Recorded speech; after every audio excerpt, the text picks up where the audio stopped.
Bueno, muy buenos días por su presencia mañanera en este último día de actividades del Congreso. Les agradecemos estar aquí desde temprano. Vamos ya a dar inicio porque ya estamos en tiempo de transmisión también para los que se van a conectar en línea, para abrir con la segunda conferencia magistral dentro del programa, que está dedicada a esta otra parte de la investigación, el de las ciencias sociales, que aborda eh, este congreso, de las dos áreas que se están abordando. Entonces, ayer ya tuvimos la primera, con algunas ponencias ya vinculadas a las ciencias sociales. Hoy van a haber muchas más. Y bueno, también tenemos ya la segunda conferencia magistral, que muy amablemente la doctora Cristina Puga nos aceptó la invitación para venir a exponer parte de toda su investigación con una gran trayectoria que ella tiene. Ella es socióloga y doctora en ciencia política. Es investigadora adscrita al Centro Peninsular de Humanidades y Ciencias Sociales, como todos conocemos, el CEPSIS, que está aquí en Mérida, una unidad de la UNAM, un centro de la UNAM. Es directora de la Facultad de Ciencias Políticas y Sociales de la UNAM de 1996 a 2000. Fue secretaria ejecutiva del Consejo Mexicano de Ciencias Sociales, como lo conocemos el COMEXO, al cual estamos también inscritos, de 2007 al 2012, y coordinadora del programa de posgrado de Ciencias Políticas y Sociales de la UNAM de 2013 a 2016. Ha investigado y publicado sobre política empresarial, acción colectiva, participación democrática, gobernanza y desarrollo de las ciencias sociales mexicanas. Fue recientemente corresponsable de un proyecto CONACYT de investigación sobre ciencias sociales e investigación aplicada, y participa actualmente en otros sobre gobernanza en Yucatán, en combinación con la ENES y el CEPSIS. Ha sido coordinadora del diplomado sobre política pública y sociedad en México, y pues ha tenido una amplia trayectoria en publicaciones de libros, capítulos, artículos, tanto a nivel nacional como en el extranjero, también en publicaciones en español como en inglés. Y pues nuevamente le agradecemos su presencia para poder darnos la conferencia del día de hoy. Gracias por venir.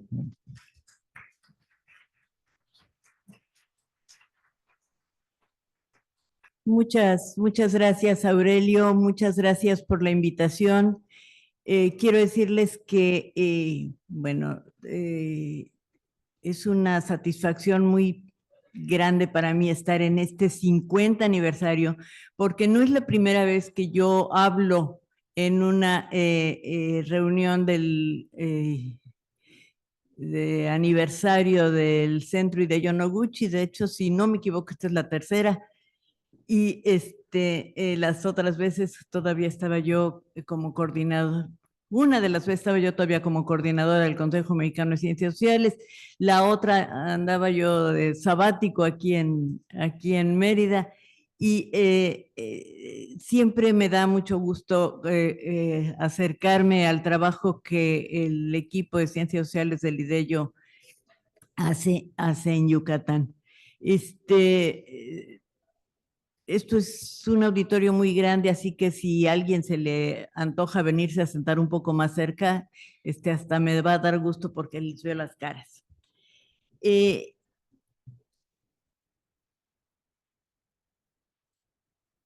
Voy a platicar hoy sobre un tema que es complicado. Ya sé que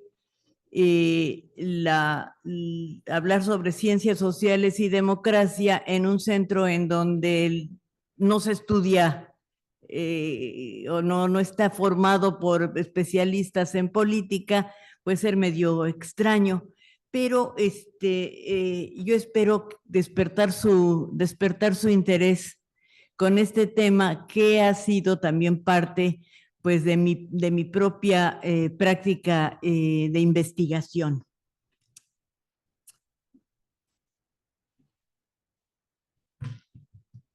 Dice Manuel Alcántara, el politólogo español, autor de estudios sobre teoría de la democracia y sobre América Latina, que seguimos aferrados a un modelo de democracia que tal vez es obsoleto. La democracia, asegura, es un proceso en permanente construcción. No se refiere a la necesidad de mayor justicia distributiva, aunque haya autores que lo han mencionado, o al costo de las campañas, que parece preocupar a nuestros diputados y senadores, sino básicamente a cuestiones como el crecimiento demográfico.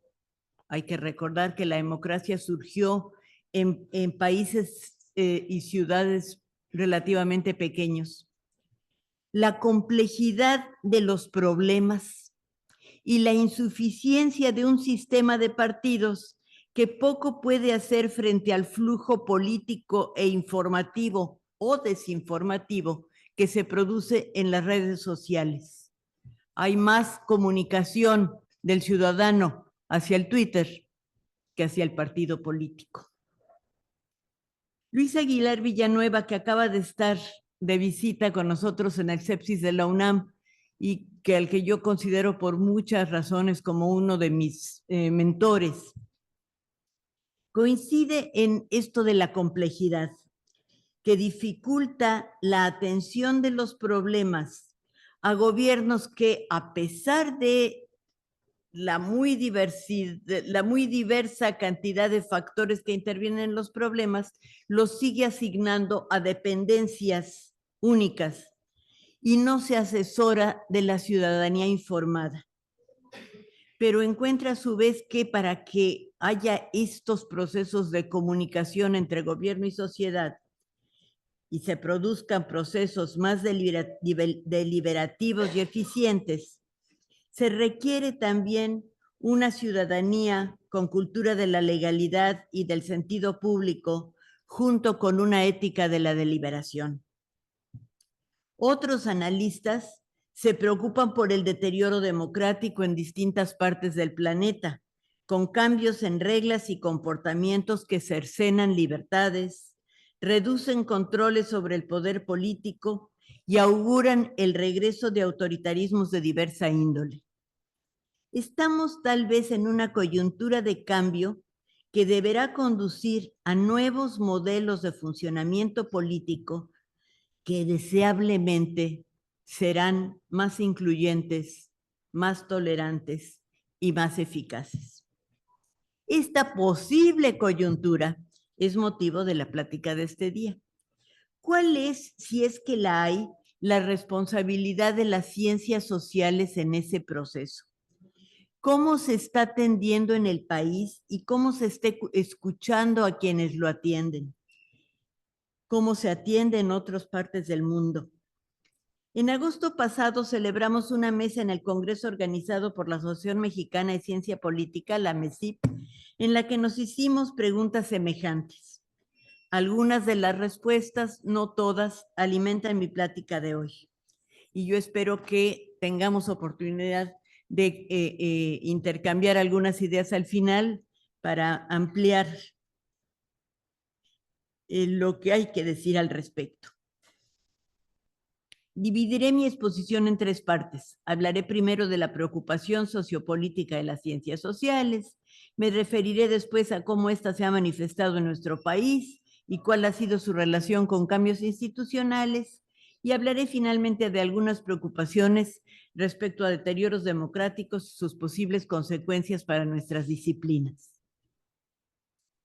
Empezaré, denme permiso de hacerlo así, por referirme a una novela de ciencia ficción que tiene tres particularidades curiosas. La primera es que lo que propone es una sociedad que ha modificado drásticamente el lugar de hombres y mujeres en la reproducción de la especie. El embarazo y el parto por cesárea corresponden a los hombres, mientras que las mujeres, objeto de deseo, solo aportan el óvulo fecundado después de satisfactorias escaramuzas amorosas. Los hijos resultantes son cuidados por el Estado y una nueva organización familiar basada en simpatías y afinidades sustituye al matrimonio con hijos. La segunda particularidad es que el entorno social es una especie de socialismo controlado en el que han desaparecido la acumulación y la herencia, y las diferencias sociales se deben al talento y a la inteligencia, al mismo tiempo que se han suprimido las fronteras y las guerras. La tercera particularidad, si no es que alguno de ustedes ya ha reconocido la obra, es que se trata de una novela escrita en 1922 en Mérida por un médico yucateco, Eugenia de Eduardo Dulzáiz. Y la traigo a colación por muchas razones, además de que porque es una novela en donde se junta la medicina y las ciencias sociales, al igual que en el Hideo Noguchi. Pero creo que el trasfondo ideológico del texto es una especie de collage entre la promesa del socialismo que empezaba a hacerse patente en la Revolución Rusa y el entusiasmo que había despertado en ciertos círculos educados la sociología de Comte. La heroína de la novela es socióloga exitosa, conocedora de los procesos que después de la guerra del 14 y numerosos acontecimientos posteriores llevaron a esa sociedad mejor descrita en la novela. Hay en el autor una confianza en que la razón y el conocimiento pueden llevar a un estadio superior, tal vez un cuarto estadio dentro de la sociología comtiana, y solucionar los profundos problemas de desigualdad social, de enfrentamiento entre naciones y de acaparamiento desenfrenado de la riqueza. Les recuerdo, el año es 1922, antes de la Segunda Guerra Mundial, hace exactamente un siglo. Usraiz era médico, como los colegas de los antropólogos, sociólogos y urbanistas en este centro, y como él, los científicos sociales le seguimos pidiendo respuestas a nuestras disciplinas. Los problemas fundamentales siguen siendo casi los mismos: desigualdad, pobreza, discriminación, pero nuevas cuestiones demandan atención. Ya he mencionado algunas al comenzar, como el crecimiento demográfico y la expansión de las redes digitales, pero habría que añadir muchas otras más, desde la expansión del crimen organizado hasta el aumento de la población anciana, las migraciones masivas y el cambio climático, todos ellos problemas que no pueden ser tratados desde perspectivas únicas, sino que necesitan miradas diversas y deseablemente inter- y transdisciplinarias.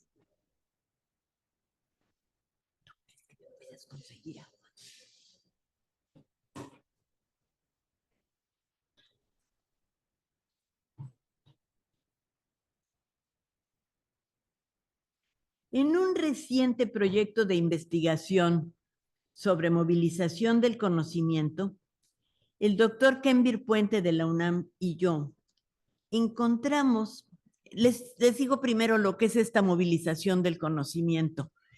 Es la forma en que lo que se produce en las universidades, en la academia, en la investigación científica, se conduce a la sociedad. Gracias. No nada más como difusión, sino como realmente propuestas concretas que se puedan llevar a cabo de distintas maneras.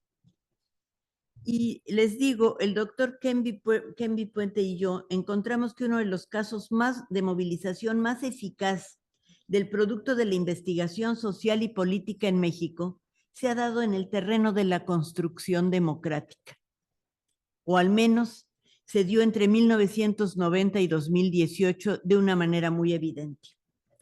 Hablamos no solo de normatividad política, sino de la incorporación de conceptos: alternancia, gobierno, gobernanza, gobiernos divididos, pluralismo, y de la presencia de académicos en el trabajo mismo de edificar instituciones: el INE, el Tribunal Electoral, la Comisión de Derechos Humanos, el Instituto Nacional de Acceso a la Información. Abundo en esto un poquito más adelante. De hecho, el interés por la democracia se produce de la mano con el avance de las ciencias sociales desde la primera mitad del siglo XX, que es cuando se construyen las principales instituciones.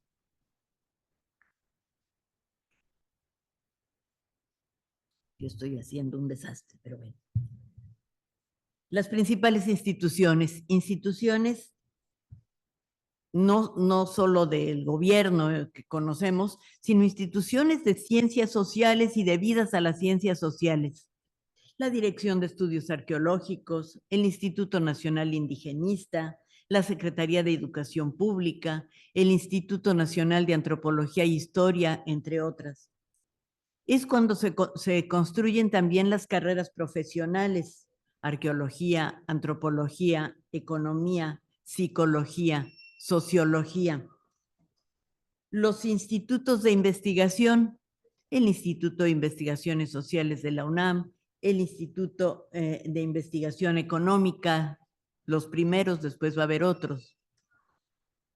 Un proceso que incluye algunas universidades del interior del país y que culmina con la fundación de la Escuela de Ciencias Políticas y Sociales en 1945, en donde se crean las carreras de diplomacia, periodismo y ciencia política, y que se amplía después del movimiento de 1968 con la expansión del sistema universitario en tiempos de Luis Echeverría. Antes de ello, como se infiere del libro de Urdáiz, habían predominado tanto las teorías socialistas como el positivismo introducido por Gabino Barreda, que había dado lugar a estudios fundamentales que antecedieron al movimiento revolucionario, como los grandes problemas de Molina Enríquez, los grandes problemas nacionales, la obra de Molina Enríquez. El avance de la antropología, nuevas perspectivas filosóficas, sostendrían la visión optimista del mestizaje en los años siguientes, mientras que la definición de la República en la Constitución de 17 y el avance del reparto agrario y las leyes obreras sostenían la perspectiva del país democrático. Sin embargo, y a pesar de la construcción de todas estas instituciones de las que hablé antes, entre 1930 y 40 empieza a crecer la impaciencia por una democracia que seguía obstaculizada por los cacicazgos, las luchas políticas internas, los levantamientos militares y el nuevo control presidencial impuesto por el maximato. Los cambios al partido único lo fortalecían y no dejaban lugar a la construcción de una ciudadanía libre. Sobre ello, quienes se manifiestan son los profesores de ciencias sociales de la época. Jesús Silva Herzog, fundador de la Escuela Nacional de Economía, publica en 1943 un preocupado ensayo sobre la democracia, al que le sigue otro similar sobre la crisis de México de Daniel Cosío Villegas, fundador del Colegio de México y del Fondo de Cultura Económica. No es casual que después de 1950, el libro más significativo para el desarrollo de las ciencias sociales en el país haya sido La democracia en México, de Pablo González Casanova. A él, en los años siguientes, se sumaron al menos otros 2 libros que hicieron, digamos, este diagnóstico y colaboraron a lo que sería el cambio democrático: La ideología de la Revolución Mexicana, de Arnaldo Córdoba, y El presidencialismo en México, de Jorge Carpizo, en 1975 y 78 respectivamente. El libro de González Casanova, que revisa no solo el estado de la democracia, sino el funcionamiento del sistema mexicano y su relación con la vida social, es una especie de preámbulo al movimiento de 1968, que, como todos sabemos, no proclamaba la revolución, sino la lucha por las libertades democráticas. Es decir, por el ejercicio de esos principios consagrados en las garantías individuales que, de acuerdo con Robert Dahl o Leonardo Bobbio, constituyen las bases mínimas para el funcionamiento de una democracia. Libertad de asociación, de expresión, de información, igualdad jurídica. En los años siguientes, la recuperación documentada de esos principios, realizada por Córdoba, la crítica al presidencialismo, dieron lugar a lo que se ha llamado la transición democrática. Acontecimientos diversos, como los sucesivos cambios en los partidos de izquierda y la campaña de Cuauhtémoc Cárdenas que desembocaron en la fundación del Partido de la Revolución Democrática, condujeron a la fundación del Instituto Federal Electoral en 1989 como resultado de un acuerdo entre las distintas fuerzas políticas del país. Lo importante de ese proceso para nosotros es que la necesidad y la posibilidad de la reforma democrática propiciada por esos acontecimientos convocaron a un gran número de académicos de las ciencias sociales, tanto en las consultas que originaron el primer IFE. Si uno busca en el diario oficial, se va a asombrar de todos los científicos de las ciencias sociales que pasaron por la Cámara de Diputados para dar su opinión.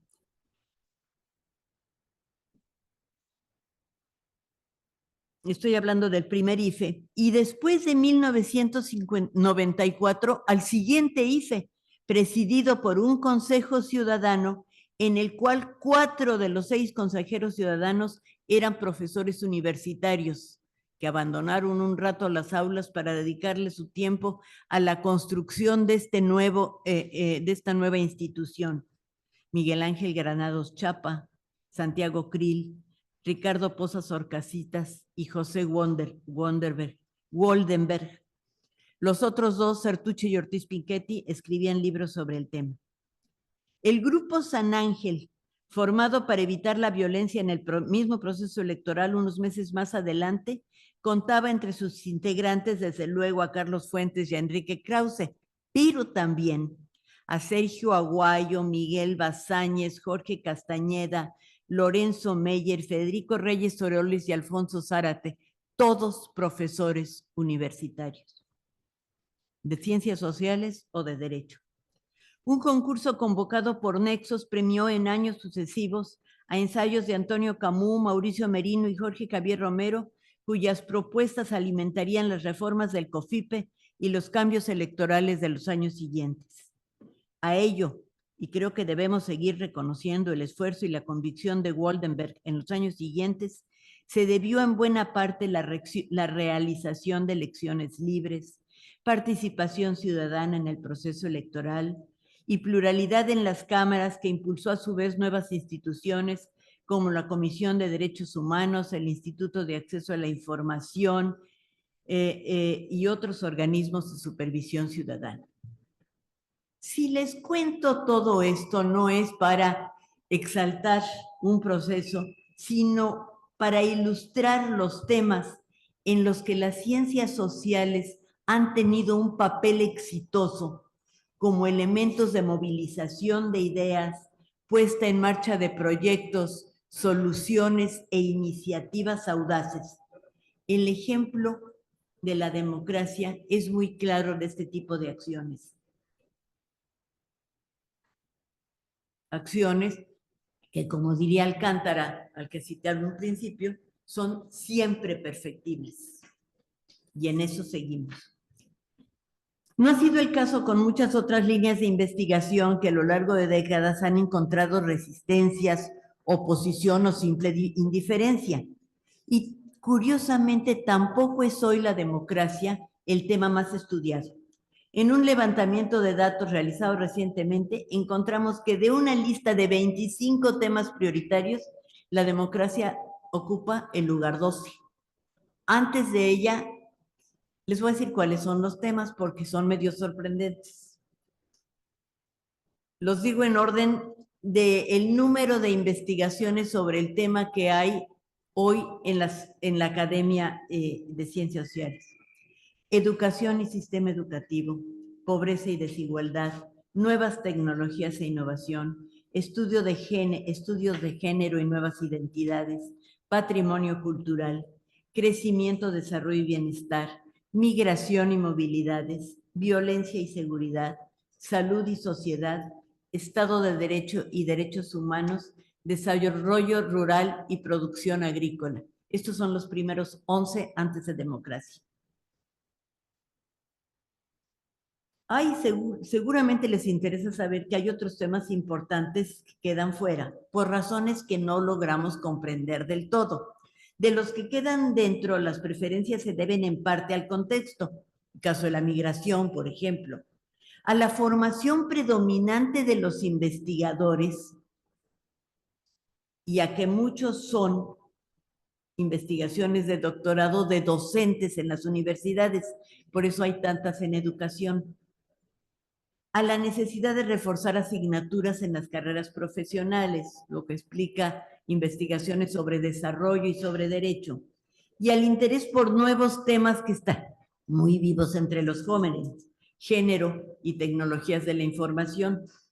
Pero sorprende que temas como diversidad étnica tenga el lugar 13, cambio climático el 15, cambio demográfico y envejecimiento el 21, corrupción el 22 y riesgos y desastres el 24.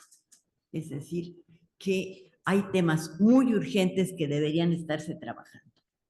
Tiene tal vez que ver con falta de formación en los temas, dificultad para el trabajo interdisciplinario, condiciones contextuales adversas, o tal vez errores nuestros en la recuperación de los datos durante el COVID, en que no había suficiente personal para contestar nuestros cuestionarios. En todo caso, encontramos que en la mayoría de los temas mencionados sí hay estudios interdisciplinarios, que el trabajo más importante, o al menos el más numeroso, se hace en los centros de investigación pertenecientes a universidades públicas, que hay numerosos proyectos colectivos, aunque no todos los que debería haber, y que no hay suficiente financiamiento para todo lo que se puede y debería estar investigando con mayor rigor, constancia y atención a la formación de nuevos investigadores en áreas específicas.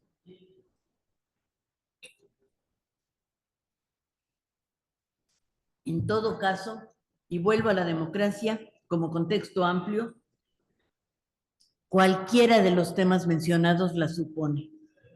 Los temas que componen el repertorio más importante de lo presentado en este Congreso de la IDEYO, las consecuencias de la expansión urbana, la relación entre sociedad y cuestiones de salud física o mental, las comunidades indígenas, suponen un mínimo análisis de derechos humanos, participación, grados de libertad personal y colectiva, normas jurídicas.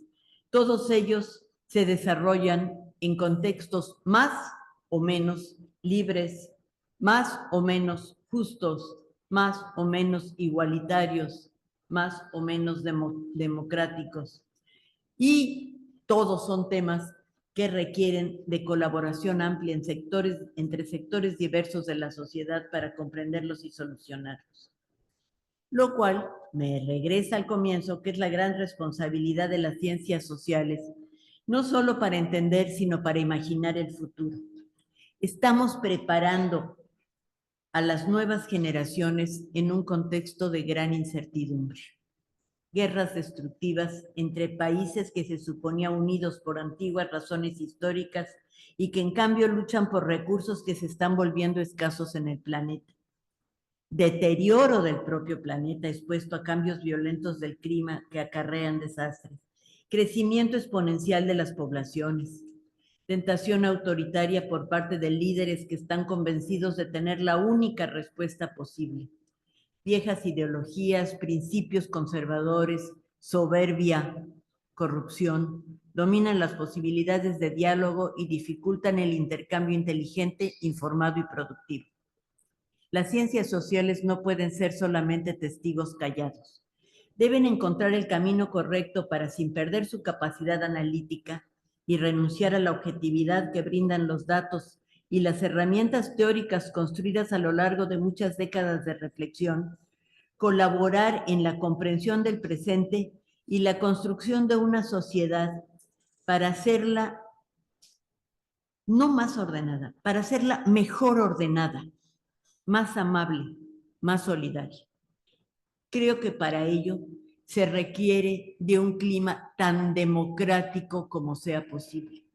Libertad de cátedra, libertad de investigación, libertad de expresión, autonomías en los centros de estudio, atención por parte de gobiernos nacionales y locales al conocimiento experto. No podemos esperar que nuevas propuestas sociales arraiguen si se menosprecia el avance científico, si se cierran universidades, si se detienen protestas en los campus, si se reducen fondos a la investigación y a la docencia y se les imponen temas y restricciones de todo tipo. No estoy pensando exclusivamente en nuestro país, ni siquiera estoy pensando en nuestro país. Estoy pensando en los países en que se ha abandonado la vacunación y el escuchar a las conclusiones de las universidades. En el control universitario en Israel, en Polonia, en Nicaragua, en la Universidad de Harvard y Yale, y en muchas otras universidades de Estados Unidos a las que se les reducen fondos por admitir migrantes o tener cuotas de género y de discapacidad para el ingreso del alumnado. El conocimiento informado, la cultura de la legalidad y la ética de la deliberación. Estas tres cosas son elementos que mi maestro Luis Aguilar considera condiciones básicas para el funcionamiento de gobiernos eficaces basados en la participación y en la colaboración. Déjenme repetir las tres cosas.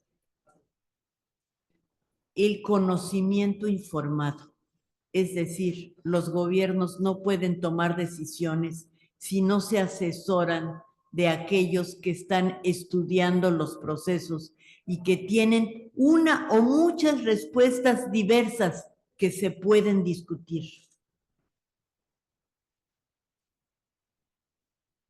La cultura de la legalidad. Esto apela a la sociedad misma y a, digamos, a una ética de la sociedad y de los gobiernos para que aquello que se decide efectivamente se ponga en práctica y se haga transparente al conjunto de la sociedad. Y sobre todo, dice él, la ética de la deliberación. La ética de la deliberación, desde luego, tiene que ver con el respeto de los otros, con la tolerancia, pero sobre todo, dice él, con tres cosas. La lógica de la deliberación, el respeto a la verdad y la discusión sustentada en datos verdaderos.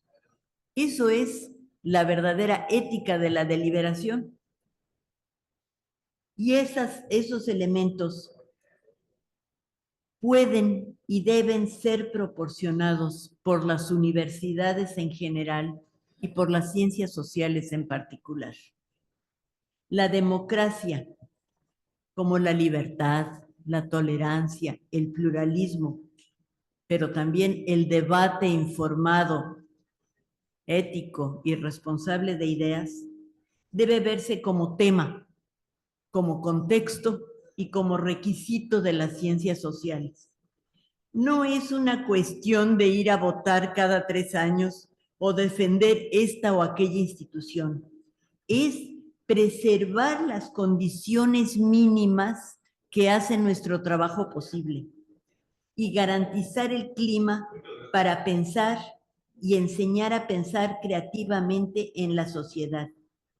De esa manera podemos proponer la sociedad que heredaremos a las sociedades y a las generaciones por venir.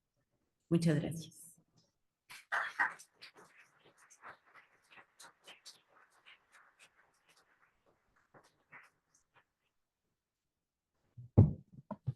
Abrimos el espacio para preguntas. Si hay alguien de la asistencia que quisiera hacer una pregunta o comentario sobre el tema sobre sociedad y democracia.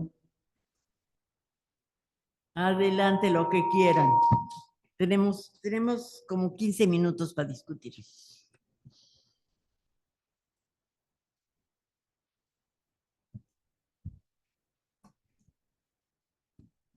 Buenos días, doctora. Pues muchas gracias por su intervención. La verdad es que pues ha sido para mí muy ilustrador el papel que ha desempeñado las ciencias sociales en instituciones, todo este recuento histórico. Y me venía a la mente cuando usted enumeró los problemas que siempre han existido, como la pobreza, la desigualdad, las que enumeró usted. Y creo que también han sido abordados, la forma en la que han sido concebidos y abordados también es un problema histórico. Mi pregunta es si pudiera usted hacer una reflexión en torno, por ejemplo, al asunto de la pobreza. Creo que la pobreza ha sido concebida de formas diferentes en todos estos años de 50 o 60 años. ¿O cuáles han sido los problemas los problemas sociales de hace 50 años siguen siendo lo mismo? Me queda claro que son los mismos, pero han sido concebidos de manera diferente y abordados, planteados, intentados arreglar de manera diferente. Gracias. Recojo varias intervenciones. Allá atrás también están pidiéndola, ¿eh? Buenos días, doctora. Muchísimas gracias por acompañarnos en este 50 aniversario. Gracias. Y la verdad, sí, como comentaba la doctora Inés, me parece que fue una larga, o más que larga, una mirada muy interesante acerca de de la democracia, ¿no? Y en ese sentido, yo le quisiera preguntar a usted, ¿no? ¿Cuál es la mirada suya del futuro de la democracia en nuestro país, sobre todo en un contexto globalizado donde las democracias están teniendo muchas fisuras, ¿no? Y se ve como una amenaza, llamémosle así, ¿no? Gracias.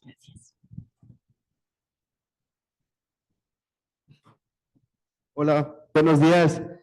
Pues muchas gracias igual porque me pareció muy interesante la plática, me parece muy importante que se aborden estos temas en ambientes universitarios. Me había llamado mucho la atención de los principios éticos de la liberación, que son los que guían la conducta para tomar decisiones que generen una buena gobernanza.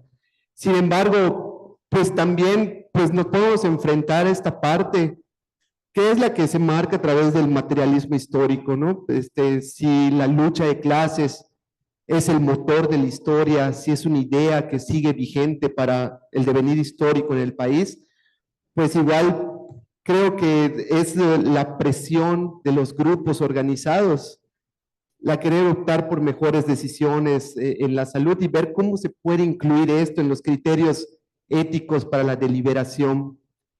Creo que es un reto que siempre está por las tensiones que existen y existirán por mejorar la justicia, ¿no? Muchas gracias.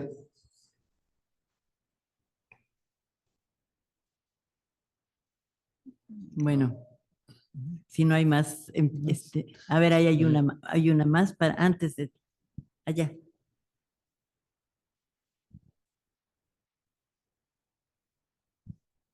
Gracias. Creo que hubo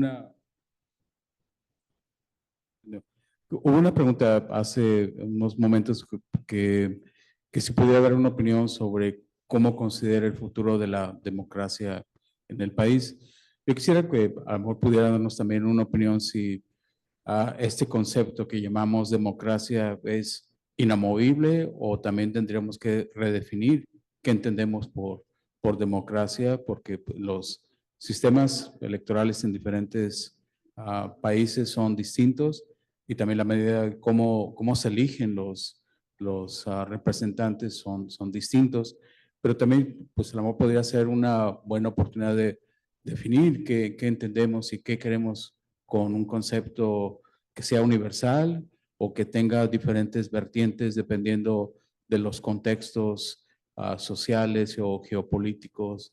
Si pudiera comentar algo de eso, se lo agradecería. Sí, muchas gracias. Déjenme empezar por esta última pregunta para contextualizar todas las demás respuestas. Comencé diciendo que hoy, si hay un debate, es de qué tan vigente sigue siendo la democracia y qué tan perfectible es la democracia. La democracia entendida, desde mi punto de vista, básicamente como un sistema político basado en la renovación periódica de las dirigencias de los gobiernos y en la preservación de los derechos políticos y derechos humanos básicos de libertad, justicia equivalente para todos, de expresión, de reunión, de manifestación. Ajá. Pero, y ahí voy, que con los años se ha ido fortaleciendo con espacios de participación, con formas nuevas de colaboración ciudadana. Pienso, por ejemplo, en la participación de los ciudadanos en los procesos electorales, en el caso mexicano, que abrió una nueva forma de intervención ciudadana, y que son avances progresivos de la democracia. No es, desde luego, la democracia un sistema económico, es un sistema político que deseablemente debe llevar a mejores condiciones sociales y económicas, pero no es un sistema de organización económica. En ese sentido,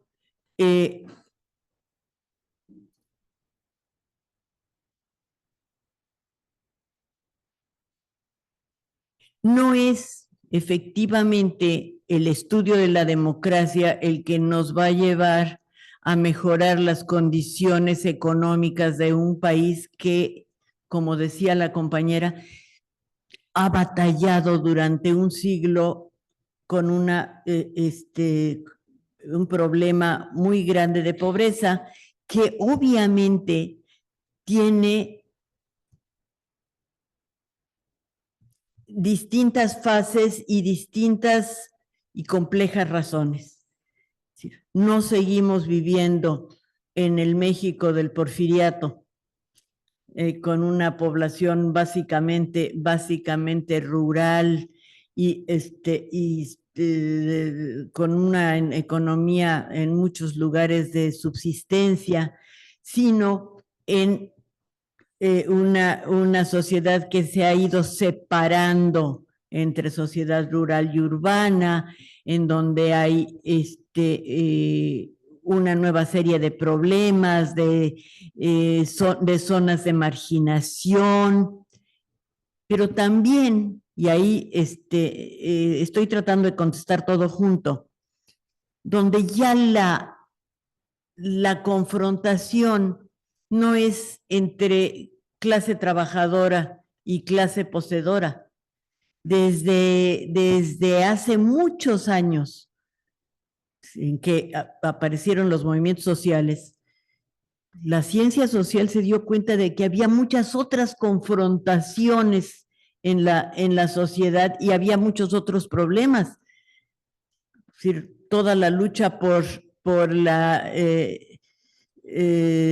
los derechos civiles en distintos países tenía que ver con la discriminación. Muchas luchas tienen que ver con la situación de los migrantes. Muchas otras tienen que ver con la defensa de la ecología.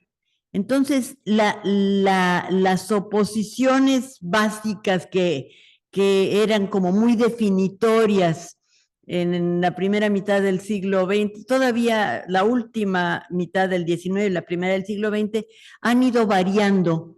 Y hoy lo que tenemos es una sociedad mucho más diversa, mucho más plural, mucho más compleja y problemas mucho más complejos. El problema de la pobreza ciertamente se trata de remediar de distintas maneras. El gobierno de los últimos 6 años ha tomado medidas importantes para remediarlo, pero no lo ha solucionado. Seguimos todavía con profundas diferencias y a lo que podemos aspirar es a que se siga trabajando y a que se sigan buscando no sé si en este caso soluciones concretas, sino propuestas de reorganización económica, estudios de distribución del ingreso, formas de desarrollo de regiones y de zonas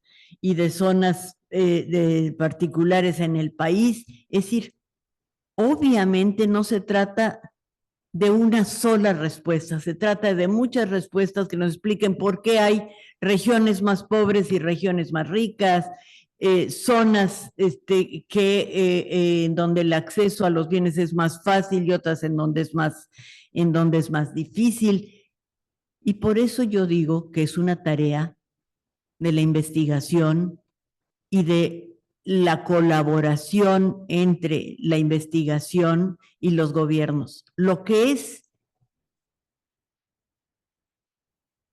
muy injusto es que cuando hay respuestas, estas respuestas, y se le llevan a los gobiernos, y no estoy pensando solamente en la pobreza, estoy pensando en cuestiones como la seguridad, como el cambio climático. Esas respuestas se guardan en un cajón y se cierra el cajón y se guarden durante 6 años o 12 sin tomar en cuenta. Eso es lo que tenemos que luchar, porque se nos escuche y se nos reconozca el esfuerzo de años de investigación para proponer zonas en que hay que tener mayor cuidado por el surgimiento de la violencia, formas de protección de los bienes patrimoniales de las comunidades, atención y reorientación de las migraciones, en fin, hay una cantidad inmensa de problemas que nos atañen a las ciencias sociales y para las que podemos estar dando muchas respuestas.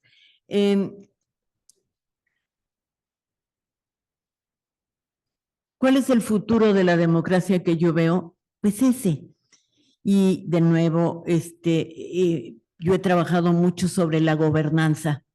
La gobernanza como una forma de gobierno que integra a los gobiernos con la sociedad, no con el pueblo obediente que levanta la mano para votar lo que el gobierno le propone, sino con una sociedad participativa que dialoga que dialoga con el gobierno y que le da ideas, y con un gobierno que atiende a las ideas.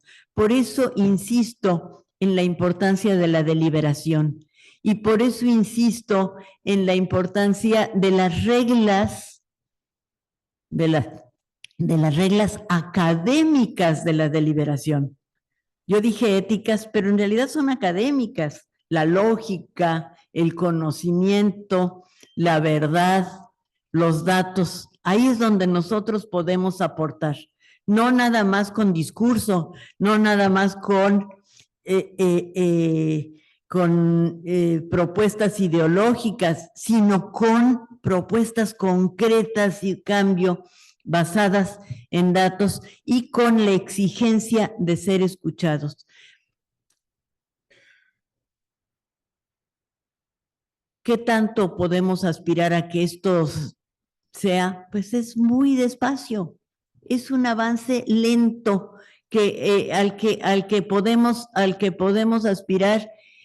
En las universidades tenemos afortunadamente consejos académicos, grupos de trabajo, comités evaluadores. Es a eso a lo que podemos aspirar, que los gobiernos se den cuenta de que funcione, y que funciona porque hay conocimiento y democracia y deliberación. Y eso, pues, es un futuro democrático a largo plazo, al que podemos aspirar si hacemos todos nuestros esfuerzos por lograrlo. Muchas gracias.